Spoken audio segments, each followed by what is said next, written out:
Hello and welcome everyone to another StarCraft 2 England cast. Today I have got a game between MentalKing and EGLzGaMeR. EGLzGaMeR is the blue Zerg player in the top left position, and MentalKing is the red Terran in the lower left position. The map is Tel'Darim Altar, and it is a TvZ. So what does Tel'Darim Altar have in store? Well, for a start, this natural base isn't too hard to take because it's, well, a long map. Even though they're in close by air, it's just a massive map, so it takes a long time to get over.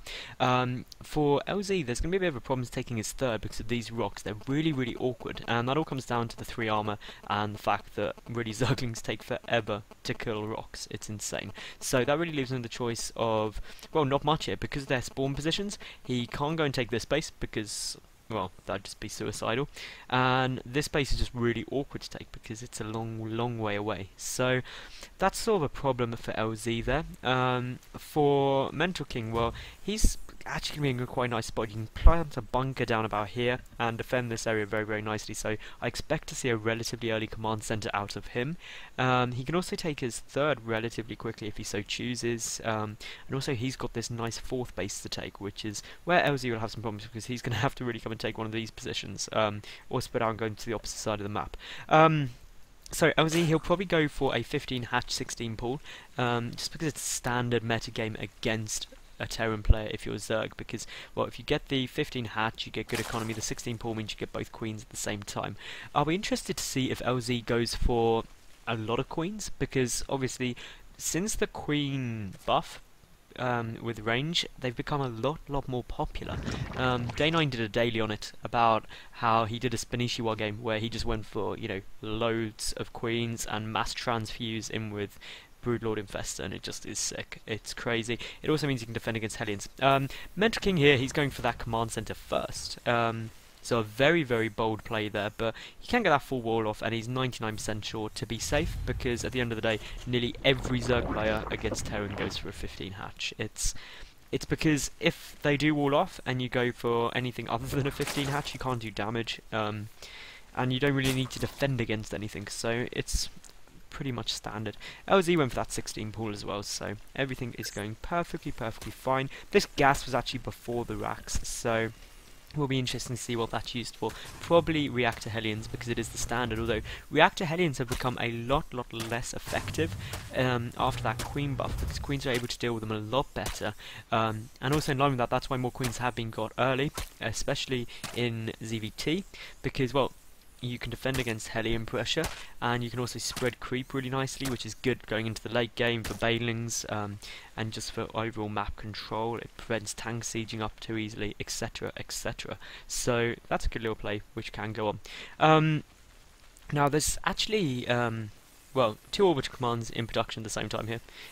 We've also got faction coming, so it is going to be reactor Hellions. There goes the reactor there for MentalKing, and, well, LZ, he's just happily droning. He's going to drone, and then when he's bored of droning, he'll drone a little bit more. Already starting down these rocks, and, like, this is where you see exactly what I mean. Just look at how slowly those rocks die.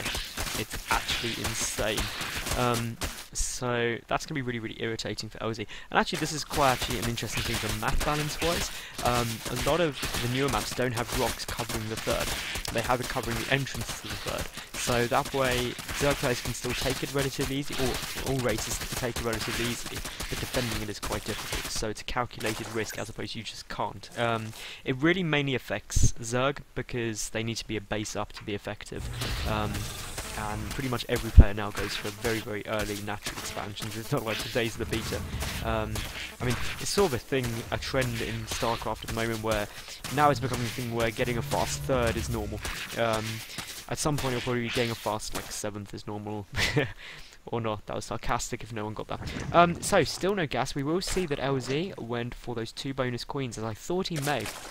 Because it is just such an effective strategy now. It helps you deal with those Hellions, any kind of early harass, and we'll hopefully get to see that actually just how effective it is, because here come out the first 2 Hellions getting down the watchtower.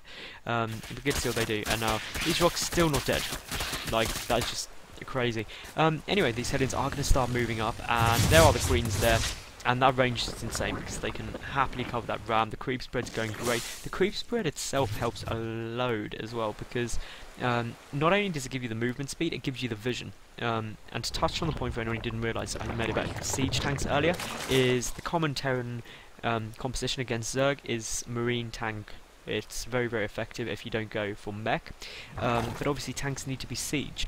And if you've got the creep vision, well, they have to siege up the edge of the creep, because if you're down here and, well, you start moving up, well, you've got huge, huge problems, haven't you? Because if the creep was down here and you just walk up here, there's going to be a massive Zergling Baneling army. But here comes some Hellions. The rocks have been cleared out at last, and the Queens are happily moving over, and there's LZ able to take his third base. The wall off down here for Mental is going along pretty nicely. There goes that bunker, getting a supply depot wall off, getting a lot of barracks. And also that starport on there as well now. It'll be interesting to see what he does with this. He's got Stim about half, well, 3/4 done now.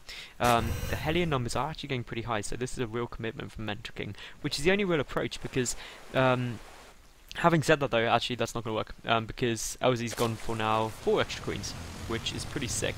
But the response from Terran against like a lot of Queens early on is just you either have to commit to a lot of Hellions or really just not do anything to them. So that's a bit of a problem there. But we will see the reactor is on the starport. This factory is still not being used for anything, so I'm expecting to see a lot of drop play come here out of MentalKing, which would be brilliant. This creep spread just showing why it's fantastic. We'd like to see a second tumor down here.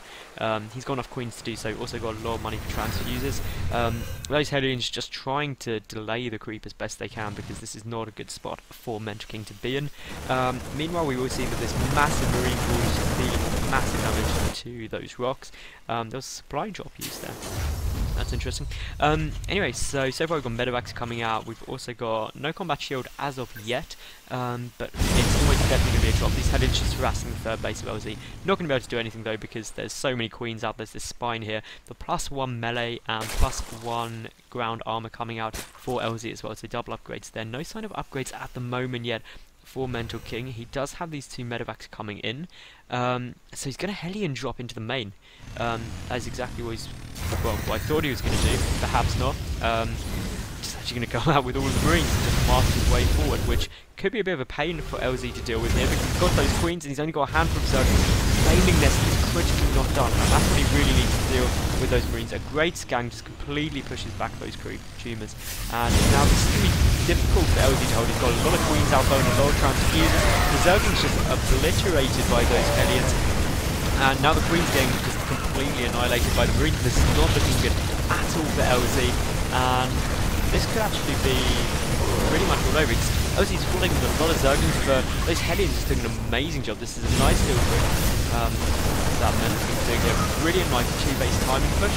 That's all around 10 minutes, and really this is the third base for LZ has just completely died. He's got those Banelings out now, and they could literally be his saving grace. A couple of big Baneling connects would annihilate this army. Completely annihilated. The Zerglings do go for this round, but the Banelings aren't yet done, and that could be pretty critical because, well, Banelings aren't going to be able to get in now. LZ engaged that a bit prematurely, and now the Banelings are going to go in. One big hit does manage to go off with a great lift there out of MentalKing. And he is getting siege mode out of this, but of course LZ has lost his third base. He's flooding with more Zerglings. Meanwhile, MentalKing is happily just going macroing up on the siege and getting another Orbital command, so his third base is built somewhere. If we take a quick look, he does have that down, so that's going to put him a base up on LZ. Those 2 medevacs are still just hanging around very awkwardly. The 1-1 upgrades are finished though for LZ. That is his only saving grace. Getting that infestation pit down as well. Needs to retake this third ASAP. Meanwhile, those medevacs just sitting very ominously. Going to move into the main again, and that is going to be able to do huge damage to that mineral line. There's literally no units here for LZ. They're all down at the third.